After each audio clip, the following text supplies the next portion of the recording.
If public health officials knew then what they know now, would we have fluoride? Would it be added to our drinking water? The American Dental Association calls fluoridation one of the best public health ideas ever. Absolutely, fluoride is safe.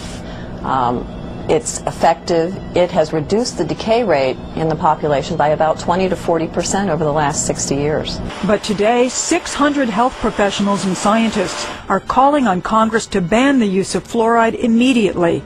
If you go to any hardware store and look at any rat poison product, you will only find one ingredient: sodium fluoride.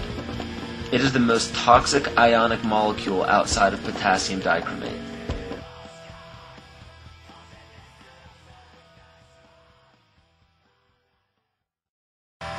New worries tonight about the safety of America's water supply. In the first nationwide investigation of its kind, the Associated Press found that at least 41 million of us are drinking water that contains traces of prescription drugs.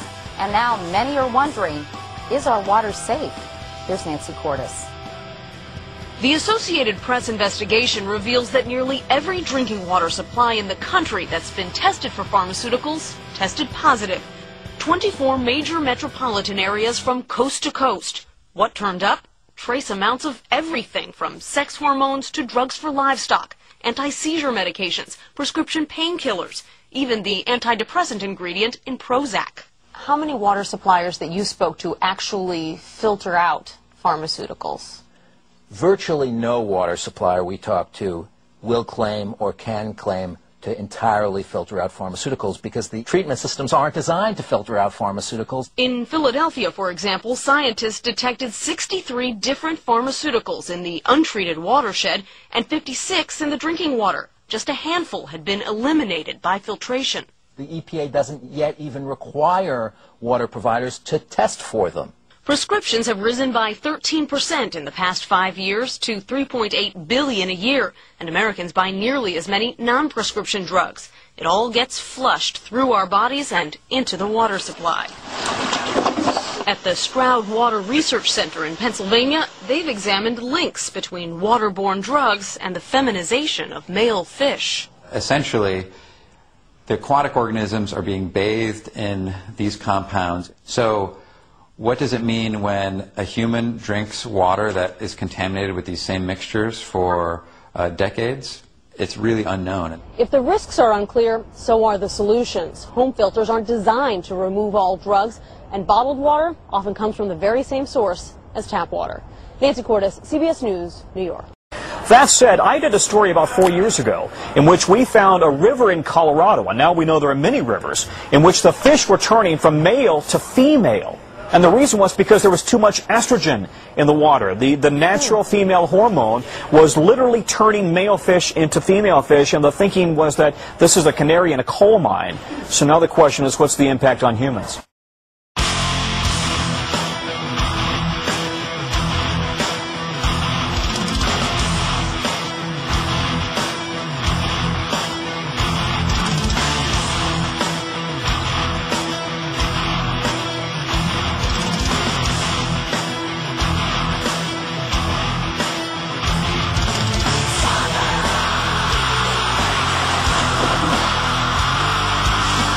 The trouble here, Meek, is that the federal government does not test specifically for pharmaceuticals in the water. And in fact, there is no way to scrub water that is in a treatment plant for pharmaceuticals.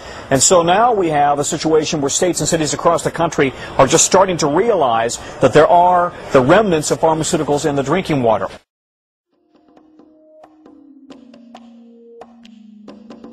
.66% of United States residents' public water is fluoridated. It is known to have tremendous effects on bone cancer, joint problems, bone weakness, lowered estrogen and testosterone levels, and dental fluorosis, which is yellowing of the teeth and pitting in the enamel. Wouldn't it make more sense to enhance public water with vitamins which are meant to be ingested to promote overall health, rather than putting such a toxic chemical in our water with a bogus explanation that it will improve our dental health? We now know that fluoride causes more dental problems than it solves.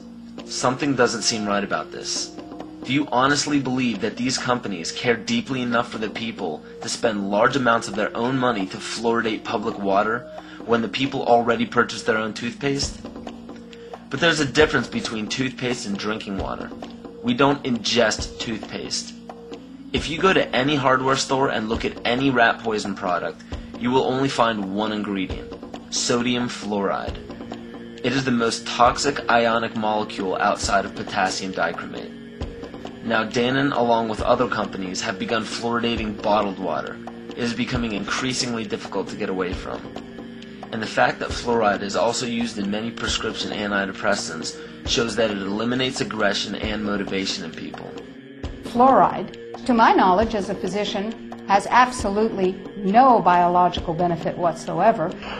But one of the significant things is that the Russians carried out all sorts of experiments on the people living in the Gulag. One of them, of course, was to fluoridate the water. Why?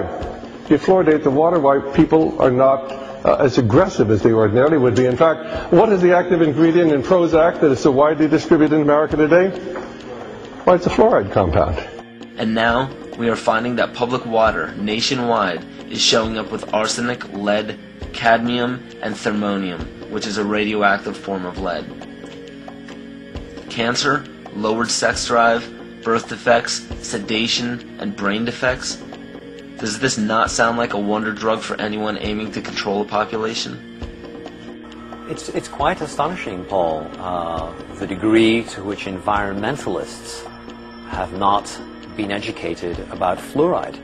You know, people have an unconscious trust in their doctor or their dentist, and if you can persuade doctors and dentists that fluoride is safe and good, then you're able to reach the rest of the nation. People believe their doctors and dentists, and that was a way of promoting fluoride for Bernays. Fluoride was killing their cattle, destroying their crops. Fluoride given to rats had produced bone cancer and liver cancer, and that those results had been doctored to make it look as though fluoride hadn't caused as much cancer. The pattern that we saw, it typically is what we see with other neurotoxic agents that are well known to cause a hypoactivity or a memory problem or an IQ problem.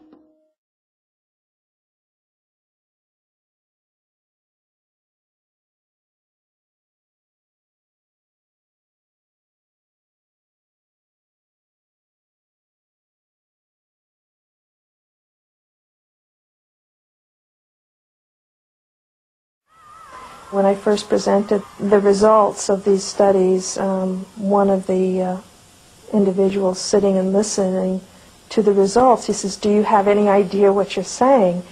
And he says, "You're telling us that we're reducing the IQ of children." And basically I said, yes.